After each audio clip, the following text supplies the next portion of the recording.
अस्सलाम वालेकुम dear students, welcome back. हमने एल्डिहाइड्स और कीटोन्स का चैप्टर शुरू किया था और उसमें कोई दो तीन टॉपिक्स हमने जो पहले दो तीन टॉपिक्स थे वो हमने डिस्कस किए थे। हम प्रिपरेशन की बात कर रहे थे एल्डिहाइड्स की प्रिपरेशन की कि एल्डिहाइड्स को हमने लेबोरेटरी मेथड और इंडस्ट्रियल मेथड के थ्रू कैसे प्रिपेयर करना है। हमने फॉर्मेल्डिहाइड को देखा, उसको हमने लेबोरेटरी लेवल पे भी और उसके बाद इंडस्ट्रियल लेवल पे भी उसकी प्रिपरेशन की इससे प्रीवियस वीडियो के अंदर। तो इस वीडियो में हम पढ़ने जा रहे हैं प्रिपरेशन ऑफ एसिटाल्डिहाइड। एसिटाल्डिहाइड को लेबोरेटरी लेवल पे हमने कैसे प्रिपेयर करना है और उसके बाद इंडस्ट्रियल लेवल के ऊपर सारा कुछ रेडी आपके सामने।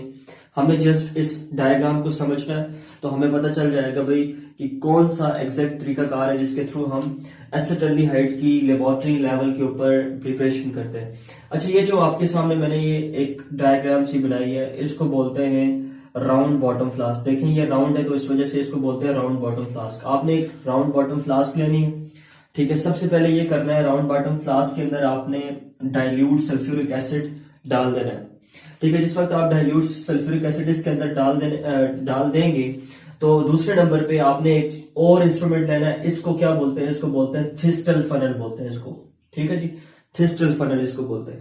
थिस्टल फनल के अंदर आपने दो चीजें डालनी है, एक C2H5OH यानी कि इथाइल अल्कोहल जिसको बोलते हैं, क्योंकि हमने एसिटाल्डिहाइड की जो प्रिपरेशन करनी होती है वो अल्कोहल से ही करनी होती है। तो अल्कोहल हम ये वाला यूज करते हैं, इथाइल अल्कोहल, ठीक है। और फिर हम एक कैटालिस्ट यूज करते हैं Na2Cr2O7, ठीक है।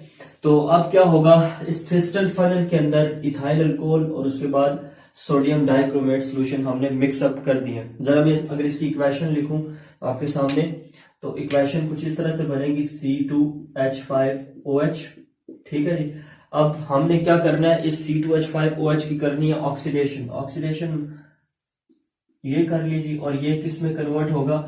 आफ्टर ऑक्सीडेशन ये कन्वर्ट होगा जी एसिटाल्डिहाइड में, मतलब कि CH3CHO में, प्लस इसके साथ वाटर भी बनेगा, ठीक है जी। अच्छा, अब यहां पर कैटलिस्ट के तौर पे कौन सी चीजें यूज होंगी? एक मेरे पास जो Na2Cr2O7 एक तो ये है, और दूसरे नंबर पे आपने sulphuric acid as a catalyst use करना है, और CHO आपके पास एसिटाल्डिहाइड की प्रिपरेशन हो जाएगी। अच्छा, अब होता क्या है कि हमने डाइल्यूट सल्फ्यूरिक एसिड इस राउंड बॉटम फ्लास्क के अंदर डाला हुआ है। जिस वक्त ऊपर से इथाइल अल्कोहल और उसके बाद सोडियम डाइक्रोमेट मिक्सअप होके नीचे पहुंचते हैं, तो नीचे से हम चूंकि कंटिन्यूली हीट भी कर रहे हैं सोल्यूशन को, तो एक विगोरियस रिएक्शन होता है यहाँ पर, और फौरन से किसकी प्रिपरेशन हो जाती है? एसिटाल्डिहाइड की प्रिपरेशन हो जाती है। जब एसिटाल्डिहाइड यहाँ पर बन जाता है तो उसके वेपर्स होते हैं, ठीक है। वेपर्स इस ट्यूब के अंदर मूव करते हैं, इसको बोलते हैं डिलीवरी ट्यूब। ये जो ट्यूब ऊपर जा रही है इसको डिलीवरी ट्यूब बोलते हैं। इस डिलीवरी ट्यूब के अंदर जो एसिटाल्डिहाइड होती है उसके वेपर्स ऐसे मूव करते हैं। अब क्या प्योर एसिटाल्डिहाइड होती है? नहीं, इसमें कुछ अल्कोहल भी होता है, कुछ वाटर वेपर्स भी होते हैं, वो सारी चीजें मिक्सअप होके इस डिलीवरी ट्यूब के अंदर मूव करती हैं।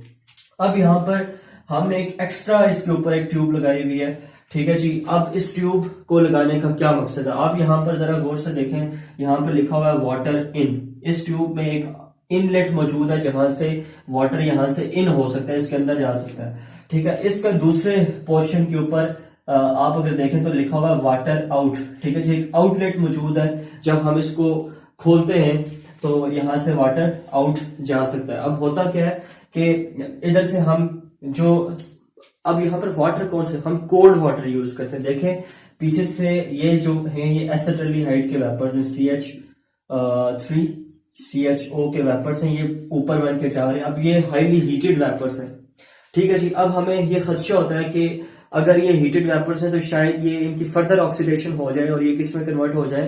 कार्बोक्सिलिक एसिड में कन्वर्ट हो जाए। तो हमने इस चीज से बचाना होता है ताकि इनकी कार्बोक्सिलिक एसिड में कन्वर्जन हो सके, क्योंकि हमें क्या चीज चाहिए होती है? हमें चाहिए होता है एसिटाल्डिहाइड, ना कि कार्बोक्सिलिक एसिड हमारी इस रिएक्शन की डिमांड है।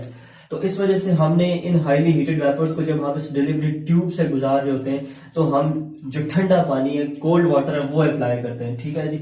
आपने एक मैकेनिज्म पढ़ा होगा काउंटर करंट मल्टीप्लायर, आपने इसका नाम सुना होगा। काउंटर करंट मल्टीप्लायर में आप ये करते हैं अपोजिट वे में चीजों को मूव करवाते हैं, तो उनका काउंटर इंटरेक्शन होता है एक दूसरे के साथ, और जो उनकी एनर्जी है उसकी डेसिपेशन होती है।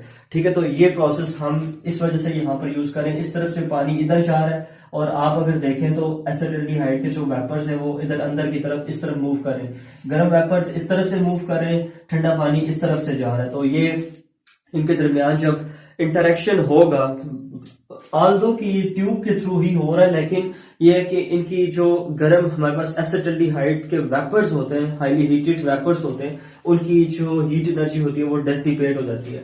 ठीक है जी, और वो एसिटाल्डिहाइड के वेपर्स यहाँ पर मूव करना स्टार्ट कर देते हैं, और आगे हमने कॉनिकल फ्लास्क लगाई हुई है। आप देखें दोनों फ्लास्क के दरमियान डिफरेंस है। इसको बोलते हैं राउंड बॉटम फ्लास्क, और ये देखें इसको कहते हैं कॉनिकल फ्लास्क। ठीक है जी, अब ये एसिटाल्डिहाइड, एथेनॉल और उसके बाद वाटर, ये तीनों चीजें यहाँ पर पहुंच जाती हैं।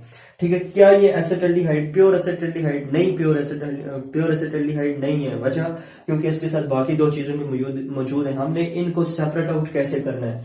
ठीक है, इनको सेपरेट आउट करने का तरीका ये है कि हमने, अच्छा देखें यहाँ पर आइस और वाटर हमने मजीद रखा हुआ है ताकि ये ठंडे हो जाए, कूल डाउन हो जाए, जितने ज्यादा हो सकते हैं हो जाए। इनको सेपरेट करने का तरीका ये है कि हम डिस्टिलेशन करें। ठीक है, distillation is a mechanism, is a process जिसमें चीजें on the basis of their boiling points जो है वो एक दूसरे से सेपरेट आउट होती हैं।